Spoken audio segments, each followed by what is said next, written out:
Hi, and welcome to my Master Your Art Skills weekly sessions. My name is Vlad Yeliseyev, and today I'm going to talk about the sword brush.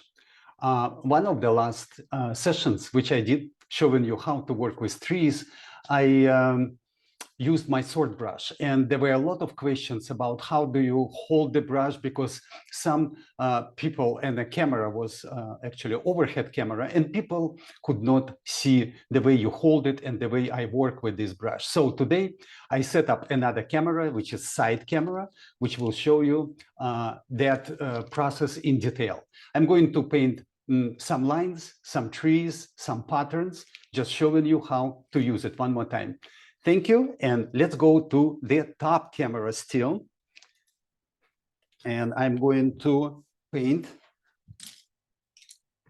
basic tree, if there is such a thing. So I'm going to mix my greens right here. I'm using cadmium yellow. And to go to the dark tree, I'm going immediately into the indigo.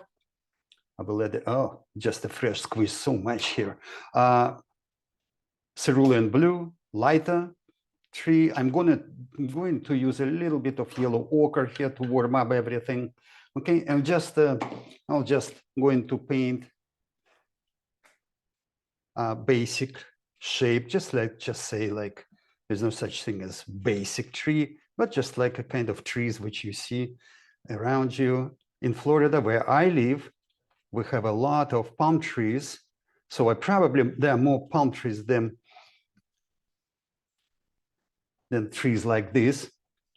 And I'm gonna darken it for you as usual and make it darker here. Remember, you already saw how it's done. I'm not going to go into detail on this. I'm just darkening the base, the core of the tree, and I can use even slightly different colors here, such as mix of dioxazine and some kind of burnt sienna and this and that. Look at this, very, very nice. And I'm going to zoom in slightly into this. And now I'm going to use my sword brush. When I say my sword brush, I mean this. That was actually a brush made in England by Rosemary and Company. And together with Rosemary, truly yours, Vladislav Yeliseyev sword liner, we developed this brush. This is brand new brush. When you use it, it becomes a little bit fibers become, it's synthetic fiber. I think it's white tacklon.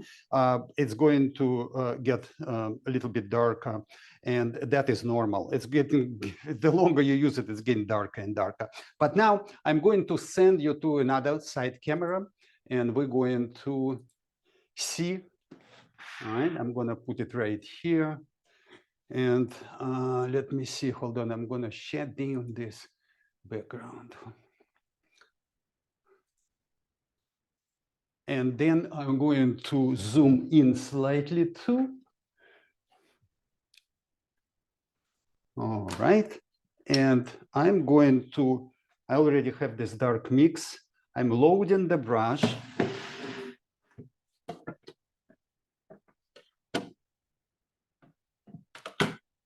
Heavily with this sort of kind of, let me show you this, like say sepia, whatever, a little bit heavier than the greens.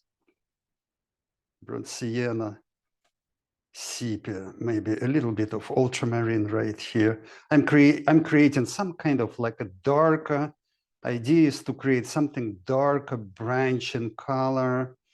Okay, and that is, you see, I've loaded it pretty heavily. Okay. And so after that, I have this paper towel right here in my hand, and I'm going to remove a lot, especially from the tip. Okay.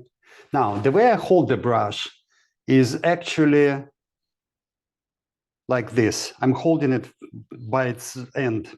It's a very short handled brush, so it's easy for me to just hold it like this with 3 fingers, basically. Okay, and then when I paint it, I hold my hand.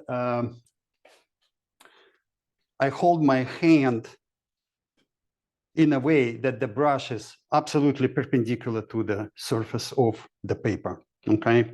Now, the next step is to paint the trunk. So I'll just put it down and press a little bit harder right here and just create the trunk like this, okay? So the hold is all the time the same. After that, I'm going to remove all the excess of paint from here in order for me to sort of create a dry brush effect. And I will just add, look at this, these branches.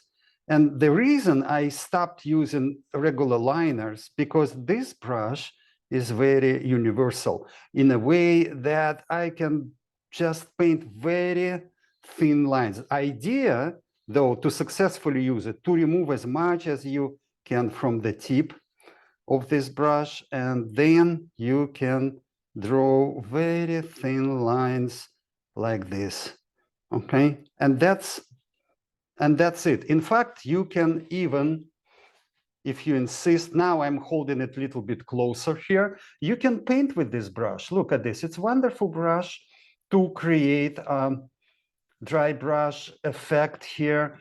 And also it's very good for that sort of immediate look. And I'm creating shadows on the ground, sort of like this, okay? So again, this brush, let me show you, like again, how I'm holding it. It's like that. I'm gonna paint some kind of electrical pole right here. Look at this, little bit this and that kind of very, and so you can just, it's very delicate brush, very calligraphic looking results you can achieve here by using it. And then we can go, look at this, almost like a hairline. Oh, sorry, load. And now, of course, it needs a little bit practice to use it. Look, and there is like a thin lines of electrical wires and this and that. So you see, so that's kind of the use of this brush. I wouldn't use it for short, small lines like this. I might use my number 8, which is also very good at it. It's very pointy brush. But when it comes to long lines, I would think that I would have a hard time finding a replacement for this one. Let me show you. Okay, you see the long lines. In fact, when I paint oils, I used it for the lines in oils. If you will liquefy with oils, your oil paints, you can achieve same effects. Let me show you the top of this picture so we could see it. All right, so that's what I'm talking about. Look at this. It's I call it hairline. And you know what's interesting about this? This creates also a sort of like a broken appearance. So it's a little bit dry brush in it also, which is, to be honest with you, ideal. This appearance is ideal for the power lines, etc., etc. And yeah, it's very rare when I paint with this brush, but you can do a lot of interesting things just because the difference between amount of the fiber right here and here is different. Now, many people in my workshops asking me about this brush, showing me their sword liners, sword brushes, and sometimes I just do a small test and say, is it good enough, or shall I just, you know, try to yours? And I said, you know what, you can judge by yourself. The idea of to be successful implementation of this brush is its fibers. It's very springy. Look at this. I'm going, boom, and it's immediately goes back to original form. So you can test your own brush in your studio, take what you have, and then if you're going to pull it this sideways and then release it, and it's not coming to original shape and stays like this, that is probably not going to be that successful in creating lines, or this kind of appearance of elegance and variety of thickness of this color, of these lines. Okay, so check it out, and then you can judge by yourself how is it. I'm going to include the link. I'm not trying to sell you anything, but just if you're interested, I'm going to include the link to this video with the sword brush, where you can obtain it from